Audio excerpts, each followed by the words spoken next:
Assalamualaikum warahmatullahi wabarakatuh. Alhamdulillah, bismillah, alhamdulillah, salatu wassalamu ala rasulillah, la hawla wa la quwata illa billah. Selamat sore pemirsa yang dirahmati Allah dimanapun anda berada. Berjumpa lagi dengan saya Muhammad Yudi dalam program insyaAllah bisa menginspirasi dan semoga sama-sama bisa kita aplikasi dalam kehidupan sehari-hari dalam majelis sore, majelis kita. Dan sebagaimana biasa pada sore hari ini kita akan mengangkat sebuah tema. Dan tema pada hari ini ialah tentang ekonomi dalam perspektif Islam. Dan sudah ada narasumber yang berada di samping kanan saya pada hari ini adalah Bapak Dr. Muhaimin MA. Pak, Assalamualaikum warahmatullahi wabarakatuh. Waalaikumsalam warahmatullahi. Alhamdulillah, gimana Bapak hari ini kabarnya Pak? Alhamdulillah sehat. Perjalanannya ke sini Pak, gimana? Lancar. Nggak naik pesawat Pak, naik helikopter. Biasa ya Pak ya? Jalan darat saja. Jalan darat saja Pak. Kalau boleh tahu nih Pak, sehari-harinya mengajar di mana? Saya mengajar di Fakultas Ekonomi dan Bisnis Islam, UIN Antasari, Banjarmasin. Ada lagi Pak mungkin di luar daripada itu?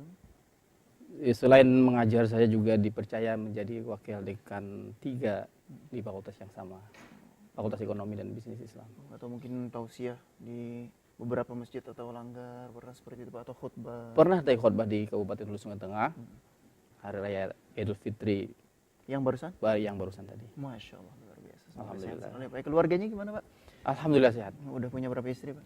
1 istri, 2 anak. 2 anak ya Pak. Mohon maaf ya Pak, aku melenceng sedikit, bercanda saja. Baik. Dan semoga apa yang disampaikan pada hari ini semoga sama bisa kita aplikasikan dalam kehidupan sehari. Dan kita sapa dulu jemaah yang telah berhadir pada sore hari ini. Assalamualaikum warahmatullahi wabarakatuh. Waalaikumsalam warahmatullahi wabarakatuh. Gimana kabarnya hari ini?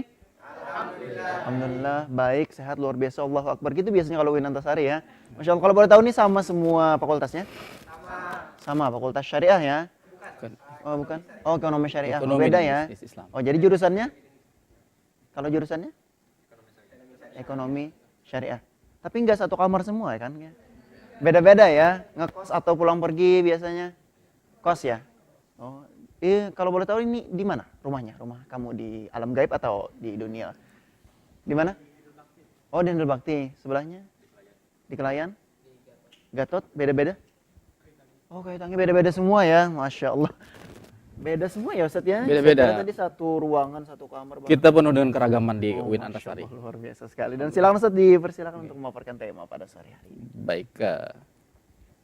Terima kasih atas kesempatan yang diberikan. Pada sore hari ini kita akan membahas terkait dengan ekonomi dalam perspektif Islam, di mana itu penting kita ungkap pada kesempatan ini dalam rangka untuk memberikan pengetahuan yang lebih banyak kepada masyarakat, terutama masyarakat Kalimantan Selatan tentang apa itu ekonomi Islam, atau orang menyebutnya dengan istilah ekonomi syariah, atau disebut juga dengan bisnis syariah. Ekonomi Islam itu di dalam literatur, dalam studi kita di bidang ekonomi syariah atau di ekonomi Islam, itu adalah suatu kegiatan ekonomi yang berlandaskan kepada ajaran agama Islam yang bersumber dari Al-Quran dan hadis. Kira-kira seperti itu kalau dari sisi definisi yang bisa kita ungkap, dan selanjutnya nanti kita akan bahas. Oke, terus lebih apa mendalam lagi nih Ustaz tentang kenapa tidak dinamakan perbankan Islam atau pegadaian? Kan ada istilah dalam pegadaian syariah biasanya. Iya. Kenapa bukan dinamakan Islam sekaligus atau? Oke. Dalam konteks penggunaan istilah, ada istilah yang digunakan itu adalah ekonomi Islam, ada istilah yang digunakan itu ekonomi syariah. Ini tentu saja dalam kajian kita ada sejarahnya sendiri, ada sejarah penamaannya sendiri. Di Indonesia kita kenal ada istilah perbankan syariah, kemudian ada istilah pegadaian syariah, ada koperasi syariah, dan lain-lain sebagainya. Kenapa tidak ditamakan Bank Islam? Gitu ya? Di Malaysia kok beda dengan namanya ya. Di Malaysia nggak ada Bank Syariah, yang ada Bank Islam. Oh di Malaysia ya? Di Malaysia Bank Islam namanya, di Indonesia Bank Syariah. Ini perlu masyarakat tahu apa yang menyebabkan ini bisa terjadi perbedaan begitu ya. Di Malaysia itu ada istilah namanya Bank Islam Malaysian Berhad.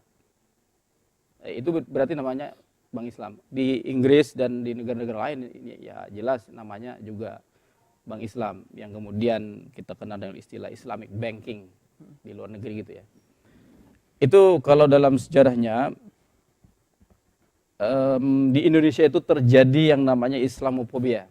Islamofobia itu apa istilahnya ya? Islam itu ketakutan yang berlebihan terhadap Islam. Oleh karena itu dalam konteks politis bahwa istilah ekonomi syariah itu pada zaman Soeharto itu lebih cocok namanya ekonomi syariah, tidak ekonomi Islam. Kenapa? Karena Islam itu tergambar sebagai sesuatu yang ekstrim. Ekstrim kemudian agak dianggap sebagai teroris begitu ya. Sehingga kemudian orang pada takut gitu terhadap nama Islam itu sendiri. Nah, maka oleh pemerintahan Soeharto kemudian dipilihlah istilah yang lebih ramah dibandingkan istilah Islam itu sendiri. Walaupun perlu dibuktikan juga apakah benar itu Islam ekstrim dan sebagainya. Kalau kita sebagai seorang praktisi dan akademisi di bidang ekonomi Islam, kita meyakini Islam itu sangat ramah. Dan sangat setuju ketika kemudian namanya itu adalah syariah. Nah itu kemudian kemunculan istilah itu akhirnya kemudian diadopsi nama syariah. Dipilih nama syariah dibandingkan Islam itu sendiri. Sehingga kemudian tampilannya sebagai sebuah lembaga keuangan, nanti sebagai lembaga koperasi dan sebagainya, tampilannya itu lebih ramah ketimbang kita menggunakan Islam. Tapi beda kasus dengan Malaysia. Malaysia nggak ada masalah dengan namanya dengan nama itu, sehingga kemudian non Muslim pun banyak yang menjadi nasabah di Malaysia, bahkan lebih besar porsinya nasabah Malaysia itu dari non Muslim gitu. Nah itulah sekelumit sejarah kenapa kemudian namanya itu adalah nama yang dipakai adalah syariah. Seperti itu, Mas. Ya. Dan biasanya Ustaz kan ada yang membedakan antara bank konvensional dengan bank syariah ya Ustaz ya. Iya. Biasanya katanya dalam hal riba atau dan lain sebagainya, itu seperti apa sih Ustaz? Contoh yang seperti itu seperti apa? Oke, dalam kajian ekonomi syariah atau dalam kajian ekonomi Islam, kita melihat beberapa konsep perbedaan antara bank syariah dan bank konvensional. Bank syariah itu salah satunya menggunakan sistem bagi hasil. Sedangkan bank konvensional di dalam rangka dia menarik keuntungan di dalam bisnisnya itu menggunakan sistem bunga. Nah, dalam konteks ini ada perbedaan di situ antara sistem bunga dengan sistem bagi hasil. Kalau sistem bunga yang dianut di dalam bank konvensional itu adalah praktik meminjamkan uang pada masyarakat, kemudian nanti dikenakan bunga sebagai keuntungan. Tidak ada di situ underlying aset atau tidak ada objek transaksinya. Tapi kalau di perbankan syariah itu konsepnya terdapat di situ objek transaksi. Ya, kalau misalnya kemudian ada penanaman investasi atau modal terhadap suatu bisnis, tentu saja ada objek bisnisnya begitu. Kalau di konvensional kan cuma pinjam uang kemudian kembali uang dibayar lebih. Nah, kelebihan itu di dalam Islam, dalam konsep ekonomi Islam itu dianggap sebagai riba dan jumhur ulama sepakat hukumnya haram. Jadi jumhur ulama sepakat. Iya. Bisa Ustaz mungkin dianalogikan dengan hal yang sederhana mungkin Ustaz. Seperti apa sih? Iya, contohnya seperti apa? Oke, baik.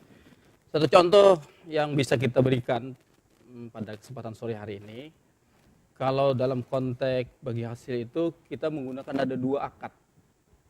Yang pertama itu namanya akad mudharabah dan yang kedua ada akad musyarakah. Perbedaannya adalah kalau mudharabah itu tentu saja kalau dia adalah pemilik modalnya adalah bank, kemudian pengelola modalnya adalah nasabah, maka 100% dana modal itu, pemilik modal itu yang disebut kemudian dengan sahibul mal dalam istilah fikih, itu dimiliki 100% oleh bank. Kemudian nasabah hanya bermodal keahlian dan pengalaman dalam pengelolaannya, kemudian dia mendapatkan dalam bisnisnya itu keuntungan, lalu keuntungan dibagikan hasilnya antara nasabah dengan bank. Maka ini namanya mudharabah. Beda lagi dengan musyarakah. Kalau musyarakah itu dua pihak berkongsi dalam hal modal. Jadi nasabah seumpama dia tidak punya uang 1 miliar, dia cuma punya duit 600 juta, punya duit 600 juta kan? Punya Ustaz. Punya. Ya dalam hayalan ya. Ya dalam hayalan. Nah, kemudian dia kekurangan dana untuk membangun satu bangunan rumah yang bernilai 1 miliar misalnya, maka kekurangan itu diminta kepada bank. Maka kemudian berarti kongsi bank nanti ada 400 juta. Lalu dia jual rumah itu 1,5 miliar, maka 1,5 miliar itu menjadi keuntungan yang harus dibagikan antara bank dengan nasabah. Itu konsep adalah musyarakah. Jadi itu analoginya ya, Ustaz, Analoginya seperti itu. Jadi beda tadi antara mudharabah dan Beda dengan musyarakah. Dan kalau boleh tahu Ustaz, prinsip-prinsip apa nih yang ada dalam perbankan syariah ini, Ustaz? Di dalam perbankan syariah itu ada 4 prinsip yang berlaku, yang adik-adik mahasiswa ini saya kira sudah paham betul dan fasih betul membedakan. Paham betul ya, Ustaz ya. Betul. Nanti kita tanya ya, Ustaz. Nanti kita tanya satu-satu gitu ya. Yang pertama tadi namanya prinsip bagi hasil. Akad yang digunakan adalah mudharabah dan musyarakah. Kemudian ada prinsip jual beli. Nah, di bank syariah itu ada jual beli. Ada namanya murabahah, ada yang namanya salam, ada yang namanya istisna. Murabahah itu ada satu transaksi perbankan syariah yang kewajiban untuk bagi bank itu untuk menyampaikan berapa modalnya, kemudian berapa keuntungannya. Jadi kemudian digabung antara modal dan keuntungan menjadi harga jual. Itu nasabah diberitahu. Nah, itu namanya murabahah. Jadi objeknya itu ada transaksi dengan jual beli. Seumpama misalnya nasabah ya ingin membeli mobil ya. Nah, membeli mobil harganya misalnya harga belinya dia adalah misalnya 200. Taruhlah misalnya mobilnya yang baru ini apa yang biasa ngetren dimiliki masyarakat saat ini. Misalnya mobil ya apalah itu ya. Apalah gitu ya. Pokoknya mahal ya, pokoknya mahal. Anggaplah misalnya Green Vitara gitu ya. Harganya 400. Nah, dari agen dijual 400, maka kemudian itu harga perolehan bank itu menjadi modal. Lalu kemudian bank mengambil margin keuntungan menjadi 450 juta misalnya. Maka kemudian gabungan antara margin keuntungan dengan modal tadi menjadi harga jual kepada nasabah, sehingga kemudian akad yang digunakan dalam murabahah. Luar biasa sekali, mungkin merinci ya, Ustaz ya. Rinci, rigid Susah sekali. kalau memang cuma beberapa jam saja untuk memahaminya, ini perlu beberapa hari. Tidak sempat kita kalau membahas semuanya pada benar kesempatan sekali. Dan boleh Ustaz ditahan dulu pemaparannya, ada yang mau lewat dulu, Ustaz. Iya. Baiklah mirsa, jangan kemana-mana, tetaplah setia bersama kami dalam majelis sore, majelis kita.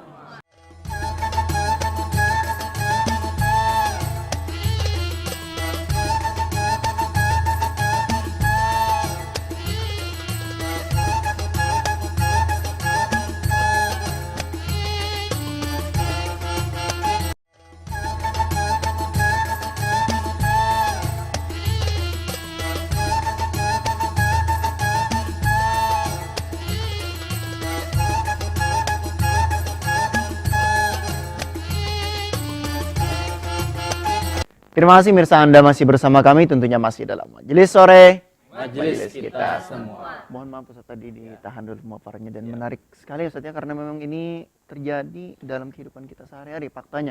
Banyak beberapa di antara kita yang memang menyimpan uangnya ke bank. Tapi Ustaz nih kadang sulit nih membedakan yang mana Bisnis syariah. iya, yang mana bisnis syariah, yang mana yang bukan. Bahkan ada yang atas nama syariah tapi ternyata Tidak syariah. Nah, tidak syariah. Itu tolak ukurnya di mana sih Ustaz? Baik, kalau kita bicara soal unsur-unsur yang membedakan antara ekonomi atau bisnis, itu dikatakan sebagai bisnis syariah atau ekonomi syariah dan bukan syariah. Istilahnya syariah dan tidak syar'i, syar'i dan tidak syar'i. Itu tentu saja ada ukuran yang kita bisa sampaikan pada kesempatan sore hari ini. Yang pertama, ada tidaknya unsur yang disebut dengan dalam istilah fikih itu unsur riba. Riba itu ada satu istilah yang diambil dari bahasa Arab yang artinya tambahan. Tambahan dari pinjaman yang diberikan, pinjam 10 juta dikembalikan, kamu harus kembalikan uangnya 12 juta. Berarti 12 juta, 2 juta ada kelebihan dari 10 juta itu berarti itu riba. Tanpa adanya objek transaksi apa-apa. Praktik seperti ini disebutkan sebagai riba. Tentu panjang penjelasannya terkait dengan riba. Itu yang pertama, ukurannya. Ada atau tidak adanya riba. Kalau ada riba, tidak syar'i. Kalau terbebas dari riba, berarti syariah. Yang pertama itu. Yang kedua yang perlu diketahui oleh masyarakat adalah adanya gharar atau tidak adanya gharar. Gharar itu juga diambil dari bahasa Arab yang artinya adalah ketidakjelasan. Kalau kita bisnis nggak jelas ada objek barangnya, misalnya kasus voucher dulu ya, para pelaku ekonomi atau pelaku bisnis ini nggak tahu barangnya tuh ada di mana. Maka kemudian ini termasuk gharar. Dalam fikih itu dicontohkan kalau kita misalnya memperjualbelikan burung yang sedang terbang di udara gitu ya. Itu kan kita nggak bisa pasti tahu burung itu bisa ditangkap atau nggak bisa ditangkap. Itu nggak boleh memperjualkan burung yang sedang terbang gitu. Oh, jadi nggak jelas ya? Nggak jelas itu, nggak jelas bisa diserah terimakan atau tidak gitu. Atau misalnya menjual dalam konteks keseharian itu pisang ya, ada di sini mungkin ada yang jual punya pisang yang masih mentah yang masih ada di pohon itu kan kita nggak bisa jelas bisa diserah terimakan apa tidak diperjualbelikan. Siapa tahu tadi nanti malam misalnya dimakan musang gitu ya, atau kemudian kucing kepala hirang kepala hirang dan sebagainya kena angin puting beliung misalnya, rebah atau ditabrak sama babi misalnya itu. Dimakan sama babi. Pisangnya ditabrak sama iya, babi. berarti pisangnya kan nggak bisa diserah terimakan nanti. Itu nggak jelas itu. Atau misalnya jual beli bayi sapi yang masih dalam kandungan sapi gitu ya, kandungan anunya ini mau hari raya nih. Dalam kandungan itu kan nggak tahu nanti sehat apa tidak sehat, nanti keluarnya hidup atau tidak, atau barangkali matanya cuma satu nanti. Dajjal ya? Iya. Sapi itu lahirnya nanti matanya satu aja misalnya, itu kan mengecewakan nanti. Jadi gharar itu sebenarnya di syariat dilarang itu karena ada unsur di ujung-ujungnya nanti terjadi persengketaan antar pihak begitu. Di situ hikmah pelarangan daripada gharar. Selain gharar itu ada lagi yang namanya maisir. Maisir itu dalam istilah kita itu spekulasi yang tidak bisa dikendalikan gitu ya. Judi lah istilahnya ya. Itu sudah jelas dalam Al-Qur'an disebutkan namal khamru wal maisir. Dan seterusnya itu ayat itu adalah perbuatan syaitan. Jadi judi itu nanti apa rahasianya dilarang? Itu karena pada akhirnya kan ada yang kalah, ada yang menang. Ada yang menang, ada yang kalah. Misalnya Indonesia melawan Malaysia, sepak bola gitu ya, itu pasti ada yang menang, ada yang kalah kan, namanya pertandingan itu kemudian dipertaruhkan oleh masyarakat sebagai satu untung-untungan begitu ya, itu dilarang. Maka oleh karena itu derivasi atau pengambilan makna dari situ, akhirnya di dalam bisnis syariah itu kalau kita untung sama-sama untung, kalau kita rugi sama-sama rugi. Maka kemudian ada istilah loss and profit sharing. Loss itu kerugian, profit itu untung, sharing itu berbagi. Jadi berbagi untung dan rugi. Nah, itu konsep syariah itu. Kemudian ada lagi larangan yang lain selain daripada riba, kemudian ada tadi gharar, ada maisir, kemudian ada haram dan zalim. Apa bedanya haram dengan zalim? Haram itu artinya zat, dari sisi zatnya haram. Misalnya daging babi, itu jelas zatnya haram. Najis juga itu haram hukumnya kan. Itu dari sisi zatnya memang haram, dari sononya, dari sananya haram.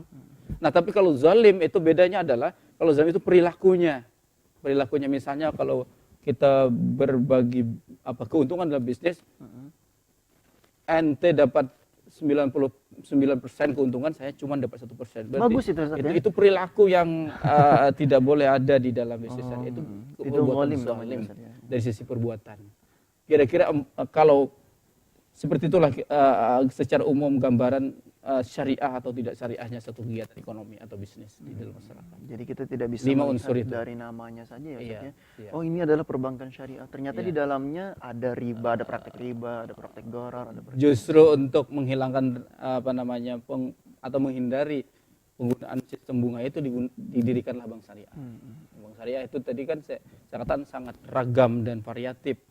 Ada yang bagi hasil, ada jual beli, kemudian ada sewa. Lengkaplah pokoknya ajaran Islam itu sudah memberikan panduan bagi kehidupan kita, termasuk di bidang keuangan. Masya Allah, luar biasa sekali. Dan mungkin kita persilahkan Ustaz, jemaah yang berada di sini untuk bertanya. Mungkin banyak sekali sudah yang ingin bertanya kepada Bapak. Itu pengantar nanti bisa kita diskusi lebih. Dipersilakan yang mau bertanya. Bisa dikasih soundnya. Siapa dulu?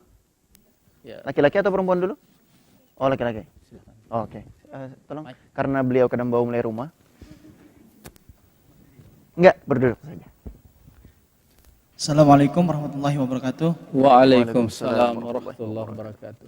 Perkenalkan, nama ulun Muhammad Faisal, mahasiswa PEBI UIN Antasari Banjarmasin. Gini Pak, kan kita ketahui di Indonesia sendiri mayoritasnya kan Muslim, Islam. Tetapi kita melihat sekarang ini perkembangan dari baik itu ekonomi Islam ataupun lembaga keuangan itu sangat lambat, dan juga masyarakatnya pun masih banyak lagi yang belum memahami secara luas mengenai baik gitu ekonomi Islam. Sedangkan Mbak, di luar negeri kan ada negara yang mungkin bisa dikatakan tidak sepenuhnya Contoh mayoritas Malaysia Islam, begitu ya? seperti Malaysia Pak. Tapi bisa dilihat pertumbuhan ekonomi Cepat gitu. cepat gitu Pak, dibandingkan dengan Indonesia. Ada apakah gerangan dengan Indonesia sendiri Pak? Oh, aduh, mantap. Mungkin itu aja, terima kasih. Waalaikumsalam warahmatullahi wabarakatuh. Waalaikumsalam warahmatullahi wabarakatuh. Jadi ada apa dengan Indonesia ya? Ada apa dengan Indonesia begitu pertanyaannya? Wah, luar biasa ini pertanyaan yang sangat bagus ya. Iya. Dan lumayan berat juga kalau kita Lumayan berat sekali, Pak. pertanyaannya. Kalau dikasih ulun mah Pak, ulun nggak tahu aja sih. Silakan Pak, mungkin bisa dijelaskan. Oke, terkait dengan pertanyaan yang diajukan oleh mahasiswa Faisal, ya, kita Muhammad Faisal dari Fakultas Ekonomi dan Bisnis Islam UI Antasari, pertanyaannya cukup menarik ya, dan memang berat untuk dijawab, tapi saya coba untuk menjawabnya ya. Kenapa Indonesia kok yang mayoritas Muslim ya, pertumbuhan atau perkembangan aktivitas perekonomian syariahnya itu lebih lambat dibandingkan Malaysia yang hanya 55% Muslim ya. Saya dulu kuliahnya di Malaysia jadi tahu persentase penduduknya ya. Jadi selebihnya itu ya Mas, itu ada Hindu, ada di Malaysia itu yang Muslimnya cuma 55%. Tapi kok kenapa perkembangan bank syariahnya itu kok cepat gitu ya? Ini ada rahasianya, Mas. Jadi itu karena gini, kebijakan yang dianut di Indonesia itu sendiri, itu kebijakan yang istilah bahasa lautnya itu adalah bahasa Inggrisnya itu istilahnya kebijakan yang top down. Kalau di Malaysia ya, kalau Indonesia itu bottom up, dari bawah. Jadi perjuangan untuk ekonomi syariah itu sendiri, untuk mendirikan bank syariah itu melalui panjang perjalanan perjuangan rakyat. Dari bawah, dari bottom up, jadi dari bawah ke atas. Ya tentu saja kalau ya, rakyat yang berkehendak, kalau yang dari bawah yang berkehendak itu lambat bisa dikabulkan begitu ya. Bedanya dengan Malaysia, kalau Malaysia itu dia kebijakan top down, dari atas ke bawah. Apapun bisa kalau dari atas ke bawah. Artinya inisiatif yang muncul adalah berasal dari pemerintahnya sendiri, dari kerajaan Malaysia itu sendiri. Sehingga kemudian itu yang menjadikan pertumbuhannya cepat karena didukung secara penuh oleh kebijakan pemerintah. Kalau kita berjuang dari bawah, itu bedanya kemudian kenapa terjadi seperti ini di Indonesia.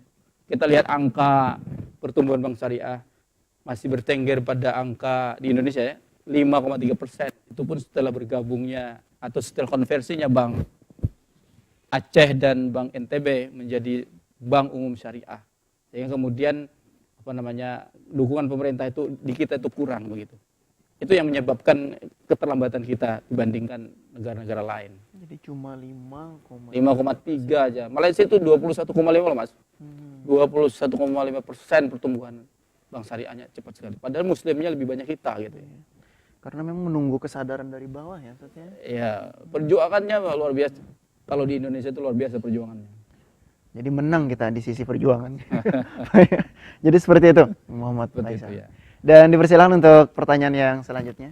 Silakan perempuan lagi. Oke, paling belakang. Bisa berdiri. Nah, ini calon. Assalamualaikum warahmatullahi wabarakatuh. Waalaikumsalam warahmatullahi wabarakatuh.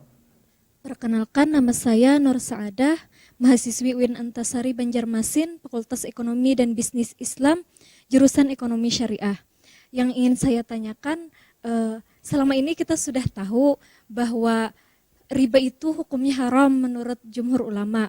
Nah, yang saya ingin tanyakan bagaimana menurut pandangan ilmu ekonomi modern tentang hikmah pelarangan riba tersebut. Oke, Ya, terima kasih. Assalamualaikum warahmatullahi wabarakatuh. Waalaikumsalam warahmatullahi wabarakatuh. Mungkin jawabannya bisa ditahan dulu. Ada yang boleh. Siap. Baiklah pemirsa, tetaplah bersama kami setelah pesan-pesan yang satu ini dalam Majelis Sore. Majelis kita semua.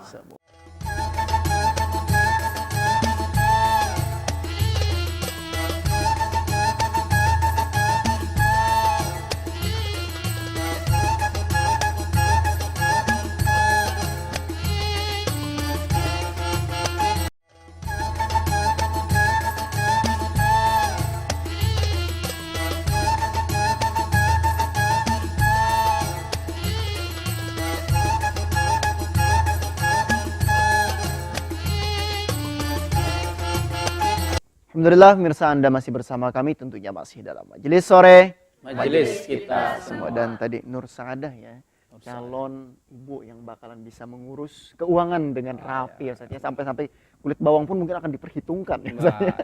Tadi sudah bertanya Ustaz, hikmah pelarang riba. Kenapa sih harus dilarang Ustaz riba ini? Mungkin ada hikmahnya Ustaz. Oke, baik, atas pertanyaan yang diajukan. Saya sangat mengapresiasi pertanyaan itu, dan sekali lagi juga ini kayaknya pertanyaan kelas berat ya. Nah, karena harus mengungkap kenapa kok riba itu dilarang. Selama ini kita di dalam studi ekonomi syariah, kita mengetahui dalil-dalil yang dikemukakan bahwa riba itu haram. Salah satu contohnya misalnya dalam Al-Quran, A'udzubillahi minasyaitonirrajim, Bismillahirrahmanirrahim, wa ahallallahu al-bai'a wa haramar riba. Itu sudah sejelas. Tapi pertanyaannya adalah, kenapa itu dilarang? Riba itu dilarang. Secara normatif barangkali sudah kita tahu dari secara fikih ya. Tapi secara ekonomi itu seperti apa? Kenapa kok dilarang kalau dalam pandangan ilmu ekonomi modern? Padahal menguntungkan ya. Padahal menguntungkan. Baik, sejatinya begini, kalau dalam bisnis itu nature-nya bisnis itu adalah ada risiko yang harus ditanggung. Jadi tidak bebas dari risiko ya. Jadi risiko itu harus ditanggung oleh pelaku bisnis. Nah, karena disadari bahwa ada keuntungan yang mengiringi risiko, semakin tinggi risiko maka semakin tinggi juga keuntungan. High risk, high return. Tinggi risiko, tinggi juga keuntungan. Nah, kenapa kemudian itu dilarang riba? Ya karena riba itu atau bunga itu sudah memastikan keuntungan tanpa risiko. Jadi sudah membunuh risiko dengan keuntungan. Artinya sudah kalau dia sudah bebankan bunga 10% kepada nasabah atau kepada peminjam, itu dia sudah bebas dari risiko, dapat keuntungan 10% per bulan tanpa ada risiko yang muncul. Nah, ini enggak benar di dalam Islam. Oleh karena itu, kalau masyarakat itu berbondong-bondong memahami atau menganut bebas risiko seperti itu, maka kemudian perekonomian kita di dalam masyarakat itu bisa mati begitu. Karena orang kalau udah berpikir dapat keuntungan 10% atau sekian persen tanpa ada risiko, orang semuanya akan melakukan itu. Sehingga kemudian nggak ada yang mau berdagang, nggak mau ada yang jualan dan sebagainya. Berarti peredaran barang dan jasa di dalam masyarakat kita itu akan mati karena praktik riba itu. Itu salah satu kenapa kemudian riba itu dilarang. Sehingga seperti itu kemudian muncul ajaran Islam melarang riba. Jadi dari segi agamanya Iya. ada, dari segi ekonomi juga ada. Ya tadi kemudian orang pada malas untuk berusaha karena sudah pasti ada keuntungan yang diberikan. Oleh seperti itu kemudian dilarang. Oke, jadi kalau seperti itu cukup meminjamkan uang saja bisa. Cukup dengan ya, meminjamkan uang aja. Gimana bayangan kita kalau semua orang yang meminjamkan uang, duduk nyantai di rumah, kemudian dapat keuntungan semua, taruh duit, kemudian datang nanti ya bunga-bunga. Berarti masyarakat itu kan sunyi dunia ini dari aktivitas perdagangan dan bisnis dan sebagainya. Orang malas berdagang kalau semuanya sudah dapat keuntungan pasti. Gitu, Mas. Suka yang instan-instan. Nah, yang suka yang instan-instan. Iya, tanpa perlu semangat yang lebih, udah bisa. Iya. Masya Allah, luar biasa. Ustaz. Mungkin dipersilakan lagi pertanyaan yang ketiga. Oke, silakan. Bismillah. Assalamualaikum warahmatullahi wabarakatuh. Waalaikumsalam warahmatullahi wabarakatuh. Perkenalkan, nama saya Muhammad Ansori dari Fakultas Ekonomi dan Bisnis Islam UIN Antasari Banjarmasin. Yang ingin saya tanyakan itu bagaimana konsep kepemilikan sumber daya alam, misalnya kayak seperti batu bara dan lain-lain, itu dalam perspektif Islam. Mungkin itu saja yang dapat saya pertanyakan. Terima kasih. Wassalamualaikum warahmatullahi wabarakatuh. Waalaikumsalam.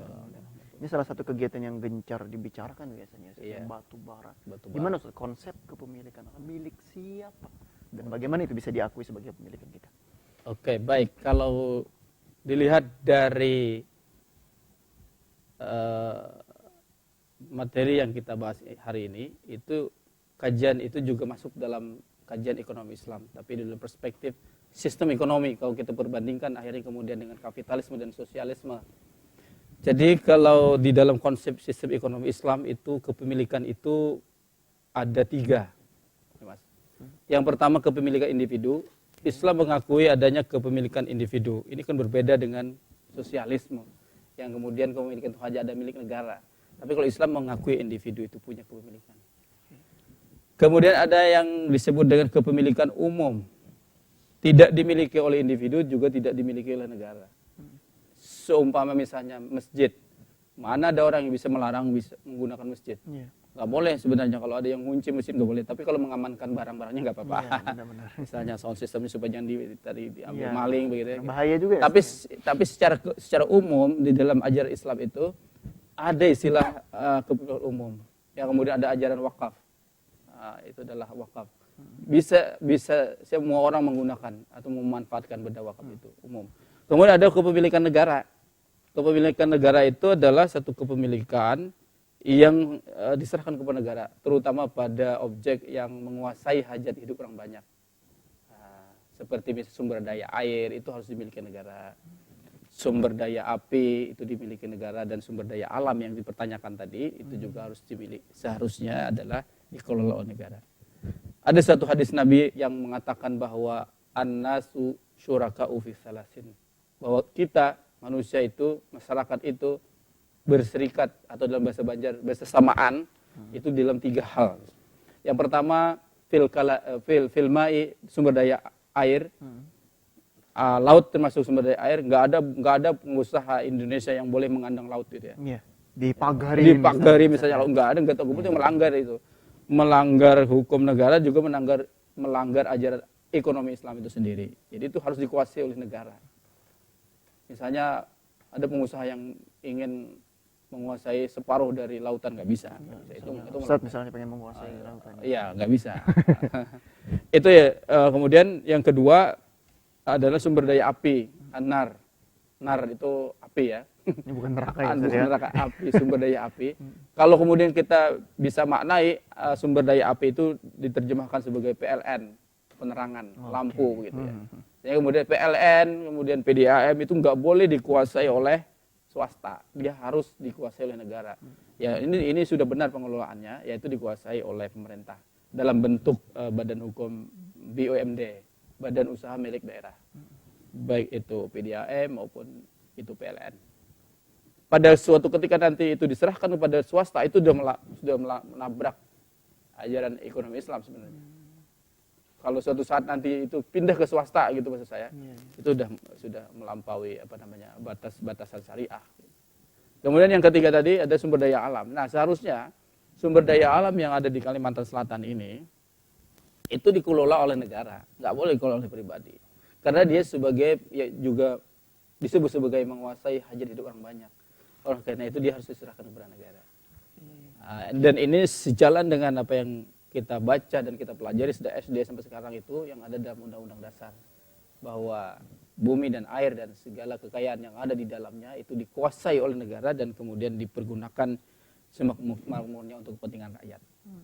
Nah, jadi seperti itu kalau untuk bisa menjawab pertanyaan yang sudah diajukan oleh adik mahasiswa. Jadi nggak ada ya Ustaz istilah itu miliknya Haji Anu enggak. Kalau mengelola boleh, tapi mungkin tetap kepemilikan mayoritas itu sesungguhnya harus diserahkan kepada pemerintah.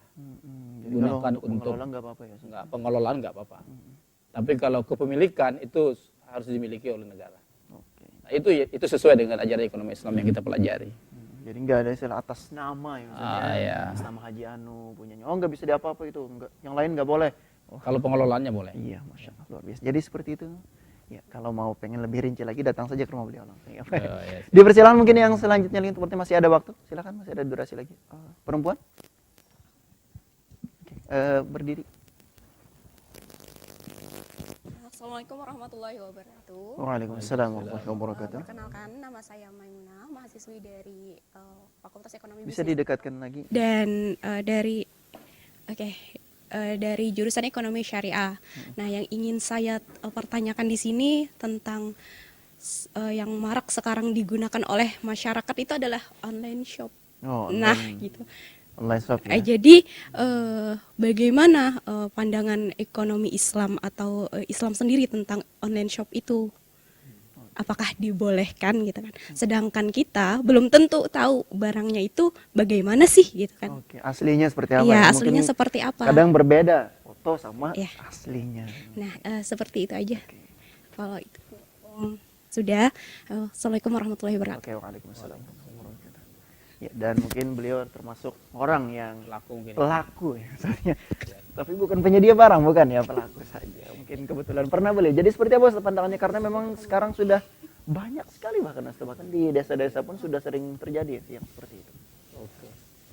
Baik, pertanyaannya sangat bagus. Juga berat ini. Berat. Jawabannya. Tapi kita coba untuk menjawabnya. Dalam kehidupan modern saat ini, ya, yang didominasi oleh kaum milenial ya, Ya, termasuk kaum milenial semua ini kan. kita Kita semua ini kaum milenial ya. nggak mau ketinggalan ya. Iya, kaum milenial yang pegang gadget ya, sehingga kemudian transaksi itu sudah menggunakan transaksi online ya, Iya.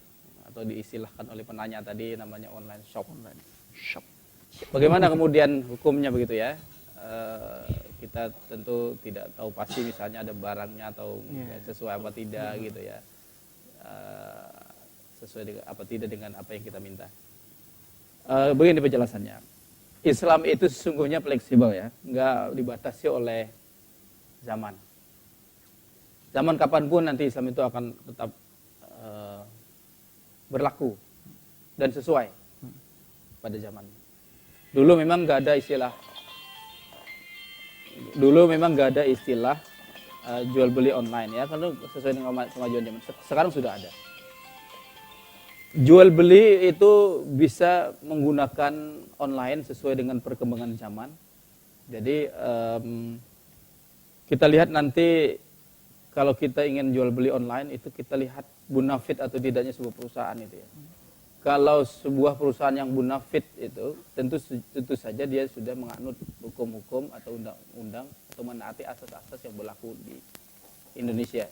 Lalu karena itu pilihlah shopping yang istilahnya itu perusahaan penjualnya itu adalah yang bonafit, sehingga kemudian kita tahu bahwa ini dipastikan nanti barangnya sampai begitu. Kita sesuai dengan apa yang ada pada ciri-ciri yang diiklankan di online itu sendiri. Pembayarannya juga nggak ada masalah, kita bisa pembayarannya melalui transfer. Jadi nggak ada masalah sekarang ini. Saya pun ngasih anak saya uang itu nggak pakai cash lagi sekarang ini. Tinggal bapak minta uang, ya minta uangnya berapa, kisah ceritanya berapa, kita kasih 500.000 ya kita tinggal mainkan gadget sudah. Jadi seperti itu sudah tidak menyulitkan gitu ya. Dan itu boleh saya kira. Itulah fleksibilitas Islam. Islam itu adalah rahmatan lil alamin. Nah, cuman tadi pertanyaan itu tadi ya seharusnya ya yang bersangkutan aja yang lebih hati-hati gitu ya. Memilih perusahaan mana yang bonafit begitu. Saya pikir seperti itu. Kadang memang tidak sesuai dan kecewa ya. Mungkin ini yang dipertanyakan. Apa sih sebenarnya boleh apa tidak sih? Nah, jadi seperti itu ya maksudnya. Jadi berhati-hati saja bagi si pelaku lah seperti itu ya maksudnya. Baik itu dari segi penjualnya ataupun dari pembeli. Iya, dua-duanya. Bisa ditahan dulu ya Ustaz ya. Kita lanjutkan di segmen yang berikutnya. Baiklah pemirsa, tetaplah bersama kami dalam Majelis Sore. Majelis kita semua.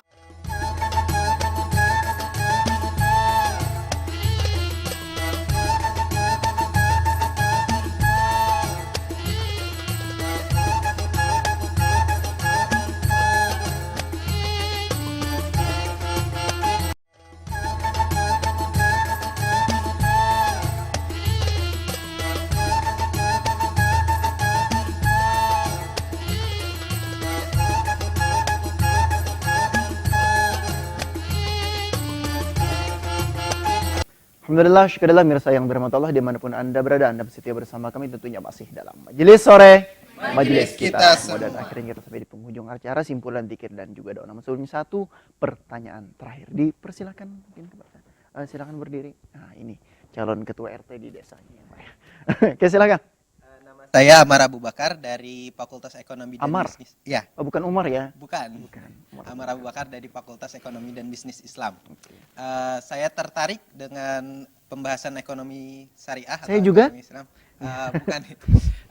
Jadi di dalam kehidupan masyarakat kita sekarang, yang saya tahu ada hal-hal yang sangat-sangat sangat-sangat biasa dilakukan oleh masyarakat, yaitu seperti perlombaan yang berhadiah. Bagaimana menurut Islam pandangan hadiah-hadiah dalam perlombaan itu?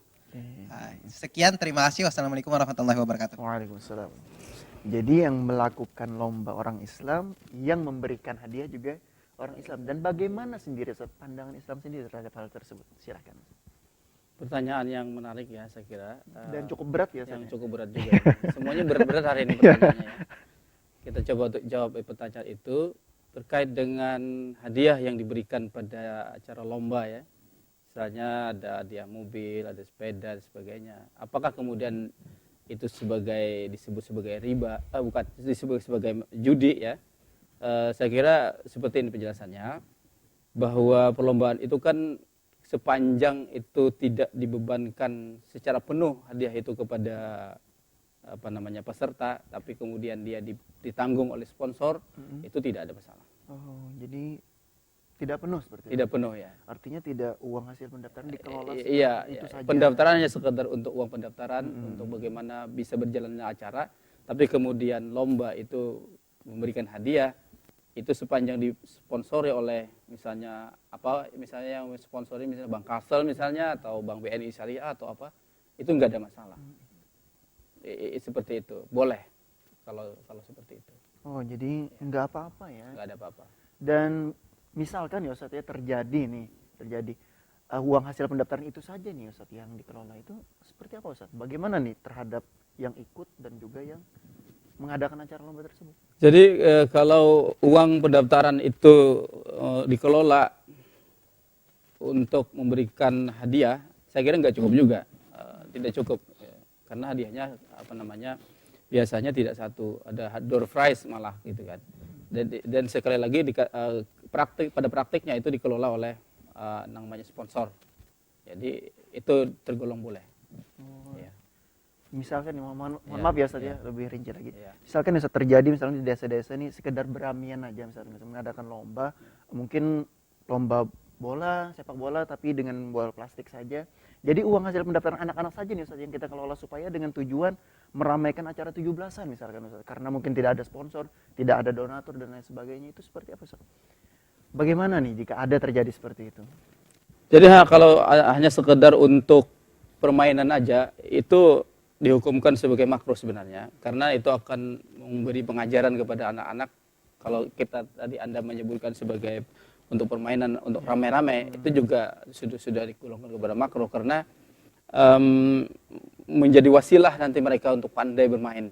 Gitu. Seperti kalau kita lihat di mana-mana tempat hiburan itu ada semacam ketangkasan dan sebagainya, itu juga makruh sebenarnya dimainkan. Sebaiknya tidak seperti itu ya, anak-anak kita tidak diajari untuk kemudian belajar bermain seperti itu, karena itu sifatnya memberi ajaran kepada mereka untuk berjudi begitu. Oke. Ya. Jadi tuanya nanti bakal jadi penjudi kelas berat ya Ustadz ya. Jadi seperti itu ya tadi. Jadi boleh-boleh saja selama memang tidak dibebankan penuh terhadap peserta tersebut. Adanya pihak sponsor dan Dan sharing modal untuk membeli hadiah gitu ya. Iya benar sekali. Luar biasa. Termasuk kepada sponsor ya. Karena memang tidak cukup juga ya Ustadz Iya, ya. tidak Kalau memang cukup benar-benar juga. satu perlombaan Iya. nggak bakal cukup uang pendaftaran saja. Mohon maaf Ustadz karena Baik. sudah durasi kita, mungkin saatnya simpulan nih pada pembahasan kita sore hari ini. Oke. Kesimpulannya adalah kajian kita hari ini, ekonomi Islam itu adalah satu ekonomi yang sungguhnya berasal dari ajaran agama Islam yang bersumber dari Al-Quran dan hadis Nabi. Dan semua prakteknya zaman sekarang ini tentu saja bersumber dari Al-Quran dan hadis. dan juga prakteknya juga bersumber dari Al-Quran dan hadis, dan juga yang pernah dilakukan oleh Rasulullah SAW. Kemudian prinsip dasar yang ada di dalam konteks ekonomi Islam itu ada namanya prinsip tauhid, bahwa kegiatan ekonomi kita itu semuanya diawasi oleh Allah Subhanahu wa taala dan kita jalankan semuanya sesuai dengan ajaran Al-Qur'an dan hadis Nabi.